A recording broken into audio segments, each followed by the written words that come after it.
All righty. I'm going to go ahead and get started. I appreciate, again, as I said, everyone being here today. It's Nikki Wiedemann with your cringeworthy moments here in our live webinars, which we've had a lot of fun pulling together. Again, Dead Ringers, for those of you who have been on our webinars before, you know that we are a secret shopping service. I think we provide a lot more than that and some of the call analysis and things that we provide. But we've been at it now for 5 years and we've got thousands of calls that we've recorded. I consider myself a student of customer service, and the phone is really the heart to a lot of our businesses, and especially in the current situation where we're doing a lot via virtual with our clients. I think the phone reinforcing the good skills is so important. So today our topic is a fun one, and I'm glad it is today. But we're going to talk about being overserved, and that's happened to me a couple times at the bar, but we're not talking about that today. We're talking about maybe some of the sickly sweet folks that we have to deal with where they're almost too nice on the other end of the phone. And if that's something that's happening within your business, we have some watch outs for that today. And mainly what I've experienced when I have had an overzealous customer service professional talk with me on the phone, it sounds really scripted and not genuine. So we'll have some funny examples of that and what it really sounds like on the other end as we're answering customer questions. But we're really trying to help folks overcome poor phone etiquette. And this series, we're now in our third. Wow, 3 times is a charm. We're trying to give you little snippets of things that we hear and provide objective and great skills and tools for you to use to overcome some of these common mistakes, and maybe some things we're not even aware of that happen as we serve our clients. So we don't want poor phone etiquette to kill your business. Our name, Dead Ringers, really harkens back to where we got our start in the death care profession. So some of the calls you hear today will be to funeral homes or cemeteries. So just know that, if there's anyone that needs good phone skills, that's where we got started here. It's a group that needs to be truly empathetic, and we're helping folks with that. So I'll move forward here. My favorite quote of all time, and I share this in every single meeting, every single training that I do, and it's my idol, and I know you've heard me say this before, Nancy Friedman. She's known as the telephone doctor. I first heard of her back in the late 80s, early 90s. I'm showing my age there, but she's been around a while, and she's really the expert when it comes to phone skills and customer service skills, and I've learned a lot from her. I think maybe she could learn a few things from me now. So I've seen her speak, and this is my favorite quote from her. And that's, if there's a phone on anyone's desk and that's in a business, they should be trained to use it. And I always tell my clients, not just on a desk anymore, but we have these little things, our smartphones. So if that's been a part of your business, it's important for folks to know the technology there, but also what to say. And I also like to mention to the folks that we work with, if you were to close your eyes and imagine your business, and if there's a phone on a desk, would you feel confident that that person is answering the phone in a way that best represents your business? So just think about that. And once we're done with the call, maybe you can envision that with your team and work through that. Okay. Oh, just want to give you a quick recap of what we talked about last time. Our very first webinar was just more or less the basics of a call, and I really encourage you to go to our website and take a listen to that first one. However, our last one was a really good technical skills as far as handling a hold when you have to put a client on hold, and some fun things, of course, as a part of the way we present our data. But just a quick recap with the hold is always ask for permission to put someone on hold. Remember that silence is not necessarily golden. So if your technology, your phone system, when you place folks on hold, if there's silence there, that's not necessarily golden.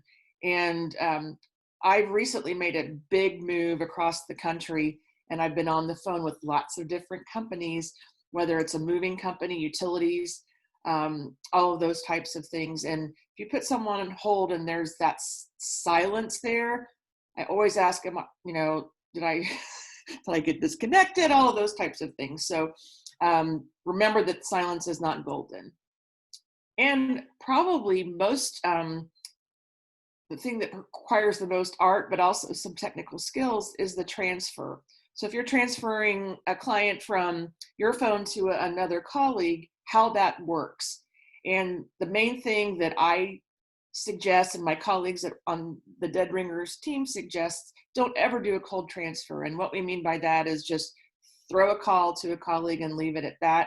Always give them the information so the client doesn't have to repeat any of those things. And specifically for our friends in the death care profession, having to repeat a really, really sad situation becomes unacceptable in my mind and shows a lack of empathy. So take a listen back to the webinar from last month on the science of the hold, and I think you'll get a lot of good information.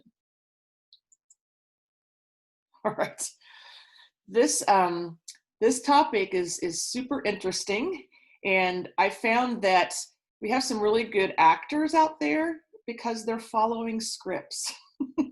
And scripts are obvious, and I'm sure you've had those calls too, where you've placed calls where the person sounds like, okay, this is what the company's requiring me to say.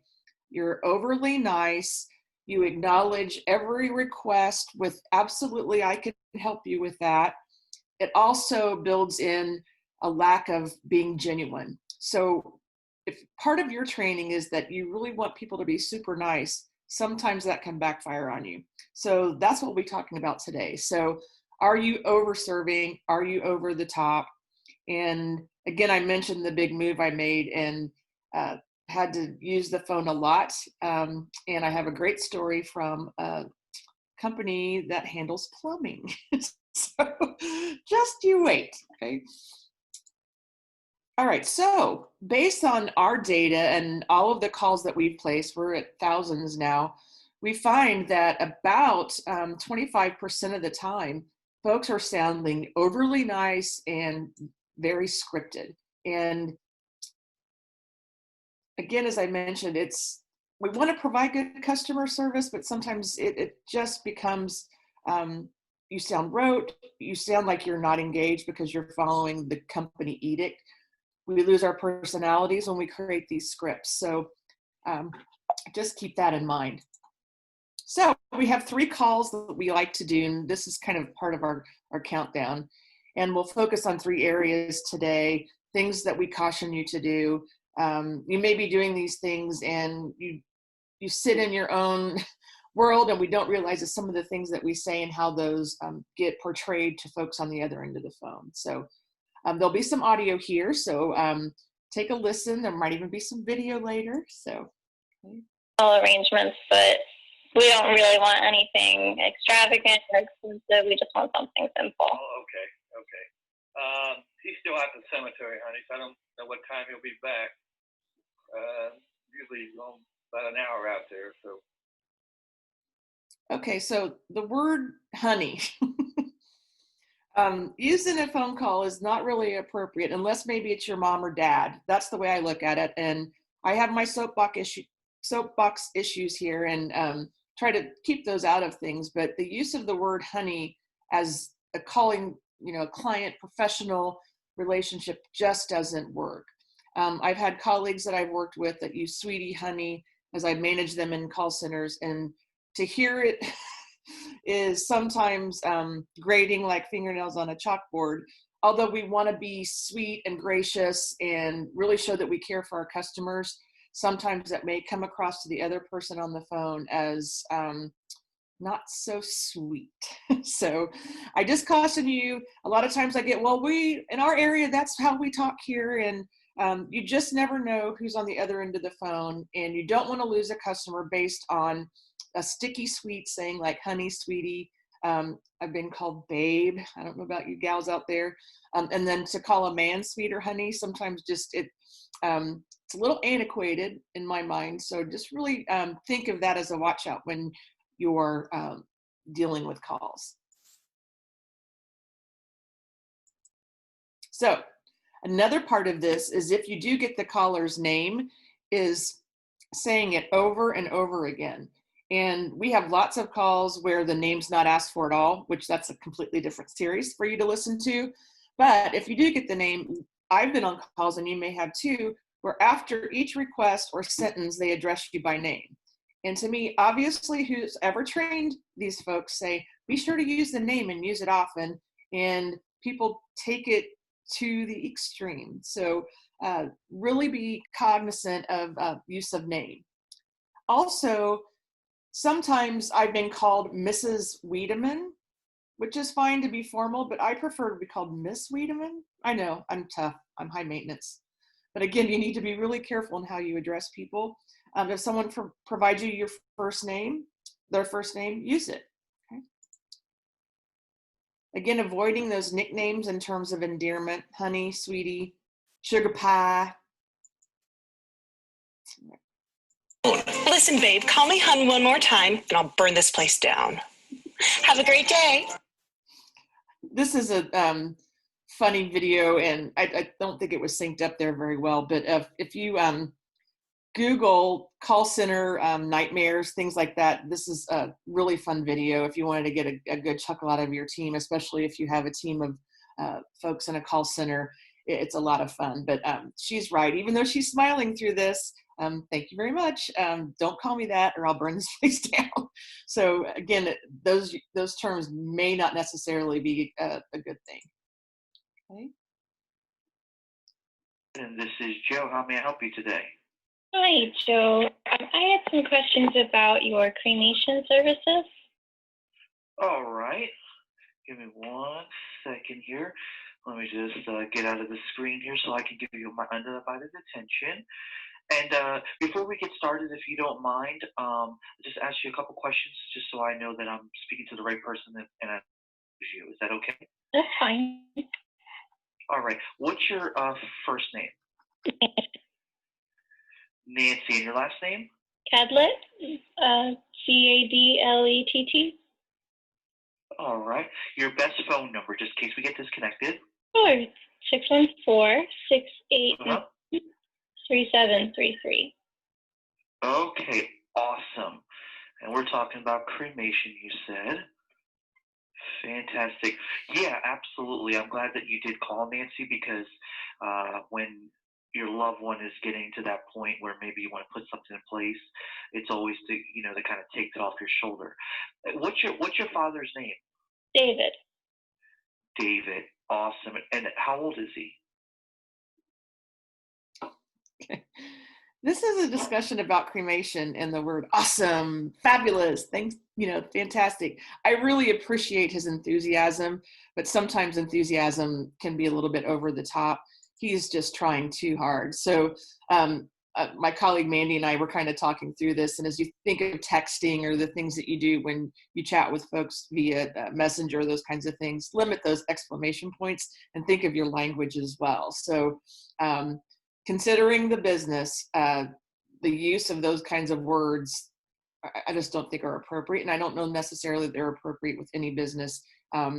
Yeah, Joe is a really caring guy, but that comes across a little bit over the top. So having excitement versus enthusiasm, you think of those things. He's overexcited. Having enthusiasm is maybe a little less caustic. Is that the right word I want to use? But really be careful in how you show those particular emotions, I guess. So here's something, again, a little bit of over trying. New car sales, Gordon speaking. Yes, I am El Conquistador. You are El Conquistador? Yes, and I would like to make an appointment to come down and test drive a Mercedes. Yes, sir. It is important that I am not addressed as sir. I am not a sir. I am El Conquistador. And Affirmative. it is very important that I only be addressed in that fashion, as El Conquistador. Could you say it for me? El Conquistador. What would you like to drive, sir? I am not a sir. I'm sorry. I am El Conquistador. Brother, let me say one thing. I come from the South here. My parents brought me up to say yes, sir, yes, ma'am, no, ma'am, yes, sir, yes, ma'am, no, ma'am. I understand. I apologize for being polite, but No, that is not my title. I am not a sir. I am El Conquistador. It's a title that has been in my family for thousands of years. I'll do my best. I am El Conquistador. El Conquistador. I'll do my best. You'll do your best, El Conquistador. Yes. So, can you tell me what a good time for you to come in is? Anytime, sir. Anytime El Conquistador between the hours of 8 and 5. I still laugh really hard at this. There is a syndicated show on radio called Bob and Tom, and this is a very old recording. But we get some of those crazy clients that do things. But he called the guy brother. I don't know if you heard that. He gave the story about how he was raised and all of that. But this goes on for quite a while, and this guy wasn't fooled. I mean, he really thought he was trying to sell a Mercedes, and it's just so over the top. So again, trying too hard becomes pretty obvious, and the use of the word affirmative, that's hilarious. So again, we don't want to try too hard. And if you're in a sales situation, I think it's obvious when we're really trying to get the commission, if you know what I mean. So again, El Conquistador, this is the Bob and Tom show. They have a lot of folks that do prank calls, and this is one of my favorites. All right, scripted sincerity. Sometimes I'm sure you've heard in calls where people are just too nice. And I was recently on a call as a part of my move. It was my moving company. And every time I asked a question or made a request, the gal on the other end of the line in a scripted voice said, "I will absolutely take care of that for you. Can you help me locate this? I will absolutely take care of that for you." So it's over and over the same statement. Obviously, she was scripted to say that every time a customer asked a question. So there's no variety in that. Her voice was flat. She's trying to be sincere, but it's really important if we're training our folks that we allow them to be genuine and have a sense of their self, I guess you could say, as they're handling these calls. If you've ever been in a call center, or if you're in one now, you know it can be a really tough job. And in our current climate and environment, everyone's nerves are maybe ratcheted up a little bit. So having being scripted in your sincerity, it's you can't do that. It's like, is it nurture? Is it nature? So just keep those things in mind. One is watching your terminology, Mr. El Conquistador, being called brother. I was on a call with my plumbing friends. He ended the call with God bless. I don't know that those are necessarily the right things that we need to do in a phone call. So, really keep that in mind as you train your folks. And also be, mindful of other people's circumstances. Those types of things, the terminology that I mentioned is just not appropriate at times. So again, having that scripted sound just doesn't work these days. Now, I mentioned my plumbing situation, and we have rental properties, and this was a terrible emergency. And so I had to call in the big guns. And how these guys are so enthusiastic when they work for a company that literally deals with, it was just completely amazing to me. So I'd like to know what they're on. But we had a gentleman that was so over the top that when the phone rang and I saw his number, I'm like, oh, here's Paul again. Just trying incredibly too hard. And one interesting thing about this service is we got passed along. And every person we dealt with, I'm like, wow, at first I'm like, this is great customer service. Then it became, I felt like I was being stalked. So again, overdoing it sometimes isn't necessarily the right way to go around. So here's my long list. Then he started texting me. So that may be another way that you deal with your clients. I've got text after text. He actually used not affirmative, but Roger that as a part of one of his texts. What did he say here? I said, thanks for your help with this. Of course, we got to take care of each other in this crazy world. This is my plumber guy. So overdoing it sometimes, I would probably use them again, but it became more of a stressful situation just having to deal with him, knowing I would have to cut him off because the call would get too long. So again, overdoing it is not necessarily the right way of approaching things. I'm telling you that I'm finishing up with another customer, but really I'm just catching up on office gossip. I asked you to repeat that because I was too busy texting on my phone. I'm going to hang up on you and pretend it was an accident. I'm attempting to sound empathetic because quality assurance is listening. The only perk of my job is not seeing your face. Please stop telling me this pointless story. Just tell me your problem so we can both get on with our day. I'm saying this with confidence, but I have no idea if this information is true. Again, I'm sorry for the sync up there, technology, but I think the comment, I'm pretending like I care. I think it was the gentleman that's here on the screen, but that's a part of good quality assurance. But again, we know when folks are pretending when we call into businesses, so we need to train our own folks to kind of ratchet it back. It's interesting being in a call center. Sometimes we want to, customers, the phone rings and we get really frustrated, not being able necessarily to handle the problem. So we need to be steady eddies as far as that is concerned, and not let maybe some disdain sneak in as a part of our calls. So, are you being too nice? Are you over-serving? Just want you to keep those things in mind as you go back to your offices or work with your teams, or if you are on the phone yourself, to just take a minute and think, am I overdoing it? A lot of times we hear complaints, the customer service is terrible, and we try to overcompensate for that if we're hearing those kinds of reviews or feedback within our businesses. So just my watch out for the day is don't be too nice. Okay. So the first call we heard today was, a little bit of the sweet as honey. So again, their watch out is there and watching those terms of endearment. Secondly, that scripted sincerity, trying too hard. Our friend Joe, I got my numbers mixed up there.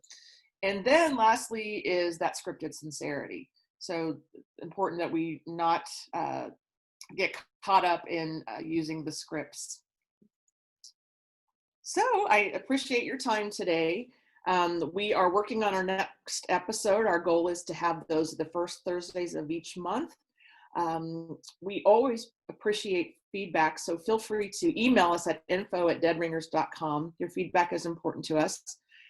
Things maybe that you've experienced based on the topics that we've talked about today really help us as we work with clients and move further in the offerings that we have. We always want to be improving and innovating.